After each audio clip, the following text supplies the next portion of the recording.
Aïe aïe aïe. Ça va, Ashraf? Ça va et toi? Ça va, nickel. Les gars, je suis avec Kylian. Pilote professionnel de e-sport. Voilà, champion du monde et champion olympique de Gran Turismo. Incroyable. Ça va? Bah, ça va et toi? Code 9. Bah ça franchement ça va nickel, hein. Moi je suis sur un simu. C'est-à-dire quoi Simu? Ça, bah en fait c'est vraiment le simulateur, on appelle ça un simulateur automobile. Ça simule ce qu'on fait dans la vraie vie en fait, ce que les pilotes auto font dans la vraie vie. Donc avant, par exemple, avant de se préparer à une course, les pilotes viennent ici, ils se préparent quoi, pour leur week-end de course. Et tout est automatisé?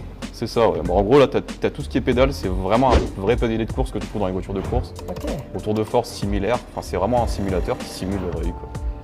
T'es devenu champion du monde après champion olympique? C'est ça, ouais. Dans la même année ou il fallait un laps de temps? La même année, ouais, on peut dire ça, parce que j'ai été champion en novembre 2022 et j'ai été champion olympique en juin 2023. Ok, d'accord. C'est ça. Ça déglingue. Hein. Ouais. Et comment t'es rentré dans le e-sport?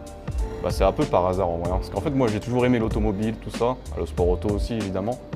Et c'était un endroit, bah, c'était quelque chose qui m'intéressait, mais pas forcément, je me suis jamais dit, je vais aller et je veux devenir pilote professionnel e-sport. Donc il y avait le jeu Gran Turismo, c'est assez accessible. Et tu as les championnats où tu peux t'inscrire, tout ça, tout le monde peut le faire, même toi, tu vois. Ah ouais? Ouais, c'est ça. Vas-y, je piloterai après. Vas-y, bah, c'est ça. Et tu y vas, tu essaies de faire les meilleurs chronos européens, tu essaies de monter ton niveau.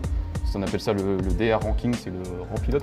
Okay. Et plus tu es haut au niveau, plus tu as de chances de te qualifier, parce que tu peux marquer plus de points durant la saison où tu peux te qualifier pour ce championnat du monde. Et moi du coup j'ai fait ça pendant une petite année.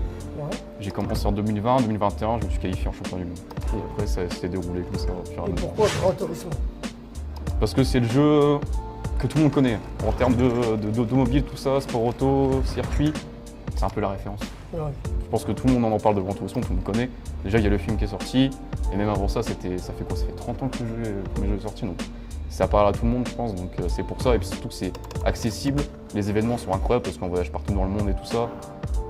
Tout est fou, en fait, donc c'est pour ça que ça m'a attiré. En fait, Kylian, quand j'ai commencé à faire des ateliers de gaming, à m'intéresser du gaming, j'ai regardé un petit peu sur internet et je l'ai connu par Instagram.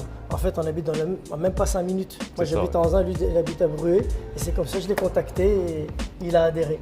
Ah, et un an après, je lui ai dit que j'ai créé ma propre boisson énergisante, ouais. Casa. Qu'est-ce que ça t'a fait quand je t'ai dit oh, j'ai créé ma boisson? Qu'est-ce que tu t'es dit? Je dis putain, c'est beau en fait. C'est même pas mal en vrai. Hein. Des gens par chez nous, je savais pas qu'on faisait ça, tu vois. Ouais. Et je trouve ça particulier. Hein. Et je trouve ça bien comme démarche et tout. Et puis bah, surtout faire comme moi, tu vois, faire de la pub sur nous, faire quelque chose avec nous, petite entrevue, parler de nous, et qui peut. Voilà.